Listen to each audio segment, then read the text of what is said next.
Donald Trump is beginning to surge in brand new polling after his guilty verdict.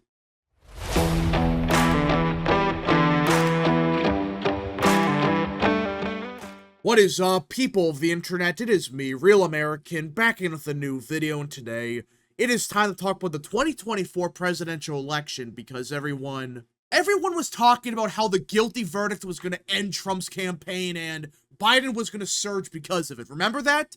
I heard everyone saying the same thing. And while I agreed that, maybe it could help Biden a little bit, I never agreed with the idea that it was going to save his campaign. Well, guess what? A brand new poll from Reuters, the same pollster that polled before the conviction, right after the conviction, and now a couple weeks after the fact, now shows Trump is back in the lead. Yeah. In other words, it seems like this quote-unquote conviction bump lasted like a week, and that's it. Now, before we continue with today's video, I hope you enjoy these type of videos. If you do, smash the like button down below, subscribe, share with your friends, hit that little bell, follow the social media accounts in the description down below, and of course, join the channel today. Again, folks, all support is greatly appreciated, and yeah. Now, let us get into it. Donald Trump, the Republican challenger in the U.S. presidential contest, opened up to a marginal 2 percentage point lead over President Biden this week in the race to win the November election, as voters weigh the recent criminal convictions of Trump and of Biden's son, according to a new Reuters poll. Yeah. This wasn't a poll from 3 months ago. Nope. This is a poll from yesterday. And they show Trump is up by 2 points. Yeah. So after everything they did with the conviction, destroy 250 years of precedent to stop the Orange Man. All of that just for him to keep his lead. Really? At this point in time, if the conviction didn't save Biden's campaign, what can? I'm being dead serious. This was the Hail Mary of all Hail Marys that his campaign banked on. And guess what? As of now, it changed nothing. Some 41% of registered voters in the two-day poll, which closed on Tuesday, said they would vote for Trump if the election were held today, while 39% picked Biden, a Democrat. Some 20% of voters in the poll said they had not picked a candidate, were leaning towards the third-party options, or might not vote at all in the November 5th election. And that's the only thing that might save Biden, according to some people. Well, there's a lot of undecided voters. But the point is, it doesn't matter if these undecided voters, they break for Biden. They probably will. The fact that as of now, Trump is still leading, despite everything they threw at him. Trump's lead was within the survey's roughly 3 percentage point margin of error for registered voters, many whom remain on the fence with about 5 months left before the November 5th election. A prior Reuters poll conducted May 31st through June 1st showed Biden with a 2 percentage point lead over Trump, 41% to 39%. So that's a 4-point shift in what? 2 weeks? And that was right after the conviction. You know what that tells me? The theory that, yeah, it might help Biden for 2 weeks. He gets a 2-week bump and that's it.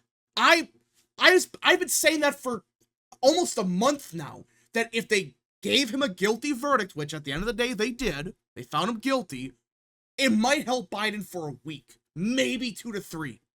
It's not gonna save his campaign though, but even I thought, okay, at the end of the day, Biden should gain something, like a 1-point gain. But as of now, he's gained nothing, at least according to Reuters. Hell, you could go back to their prior polls and notice something. Before the conviction, it was a tied race, right? Both are at 40%. Right after the conviction, Biden led by 2 points. Now, they have Trump leading by 2. So at the end of the day, an argument could be made that no, it not only didn't end the Trump campaign, it potentially gave it a boost. And I know people are going to say, well, back in January, Trump had a 5-point lead. Okay, but we're talking about now, not 6 months ago. Right before the conviction, it was a tied race. Right after, Biden gained. But after a couple of weeks, Trump gained. So what does that tell you? It should tell you that this changed At best for Biden, nothing. This guilty verdict will not save his campaign. In fact, I'm starting to believe it actually is going to hurt him. And I know some people have been saying that for months now, that a guilty verdict could give Trump a boost. I never bought into that because I'm like, wait a minute. A guilty verdict, that's going to hurt somehow. Whether it's fundraising, whether it's, polling, something should be affected by it. And yes, his campaign's been affected by this greatly.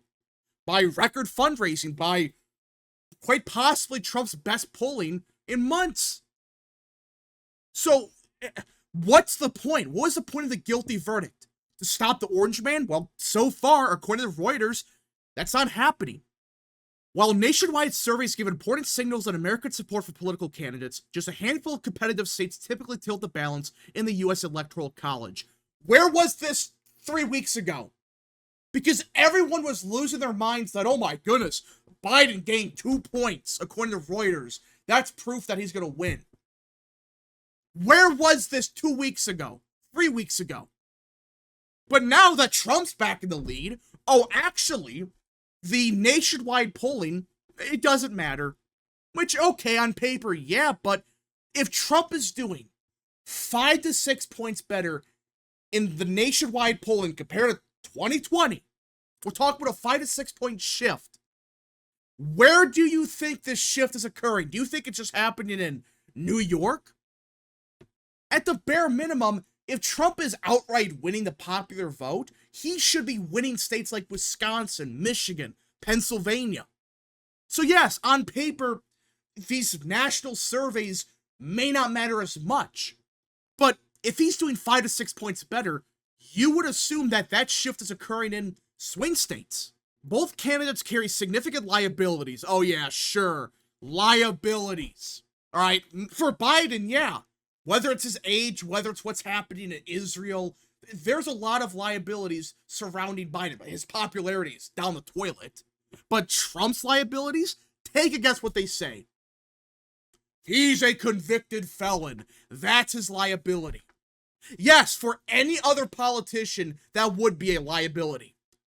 But Trump is not your ordinary politician. He's gained from this. Like, they're saying, oh, well, Trump last month became the first president ever to be convicted of a crime. Yeah.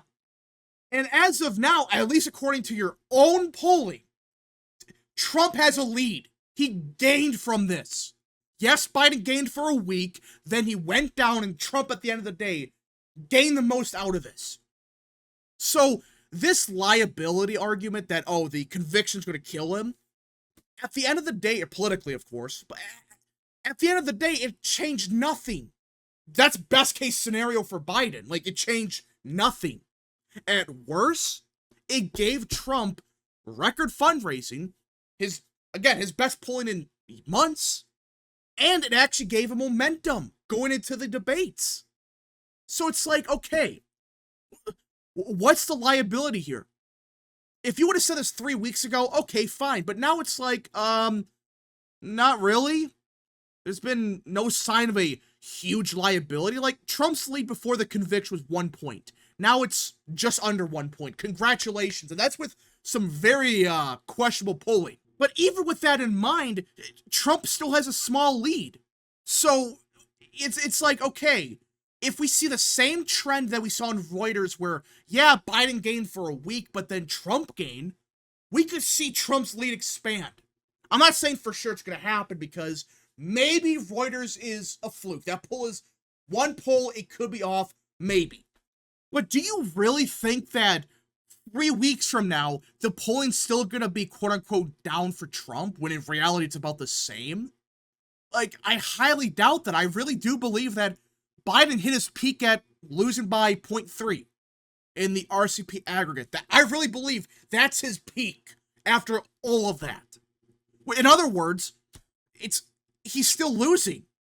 He's still losing despite a guilty verdict that would theoretically destroy any other political candidate.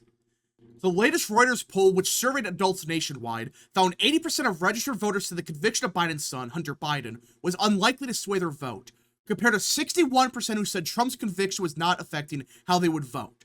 And the 30% that said, oh yeah, this will change my vote 100%, They're all Democrats. Don't listen to them. These people are going to vote against Trump no matter what. They just wanted another excuse to vote against the orange man. These people are nuts. They don't care about policy. They don't care about any of that. They just care about stopping the orange Nazi. That's what it comes down to. These people will never vote for Trump. So who cares if they say, I was supporting Biden beforehand, but this guilty verdict makes me want to vote for Biden even more. It doesn't matter. It's the same thing with the Hunter Biden stuff. No one except partisan Republicans give a shit about it. Stop talking about it. No one cares. Yes, a lot of people think it's, disgusting and awful what he did, but it's not going to change anyone's mind. Like, do you really think someone is going to change their vote because of Hunter Biden? Maybe in 2020 that argument could have worked then, but now I highly doubt it because everyone knows about Hunter Biden, and the same thing with Trump. Everyone knows Trump is the orange man. He's bad. Yet he's still leading. So at the end of the day, Trump is surging in Reuters compared to the pre-conviction polling. Again, it's one poll, but would you really be shocked if we see other polls showing, yeah, Biden gained for a week, but then 3 weeks after the fact, Trump gained? Would you really be surprised? I wouldn't be. The fact that we have polling out of Virginia showing, yeah, Trump is tied with Biden there. Not just one poll, it's like 3 or 4 at this point that have the race within the margin of error. So at that point, it's like, okay, if Trump is polling that good in Virginia, not a Republican state, far from it, is it really that big of a surprise to say, hey, and that, by the way, that's post-conviction, would it really be that big of a surprise to think, hey, maybe Trump is actually, winning? Now, that doesn't mean I believe that's a foregone conclusion Trump's going to win. There's still a chance Biden could pull it off at the end of the day. Maybe. It's possible. But do you really think, after a guilty verdict of this magnitude for Trump, do you really think anything's going to change? It's June now. If the polling hasn't changed now, like people were saying 5 months ago that, well, it's only January. Okay, it's June now. We're 5 months away from November. If your polling hasn't improved now, after a guilty verdict, nothing's going to change it. Absolutely nothing. Unless something crazy occurs, which at this point, what would change the polling to such an extent that it saves Biden? If a guilty verdict changed nothing, do you really think there's anything, and I mean absolutely anything, that could theoretically save the Biden campaign? I don't think so.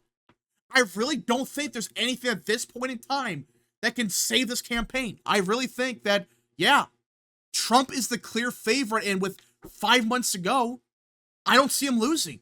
But anyways, folks, thank you so much for watching. If you guys did enjoy this video, smash the like button down below, subscribe, share with your friends, hit that little bell, follow the social media accounts in the description down below, and of course, join the channel today. Godspeed to all of you.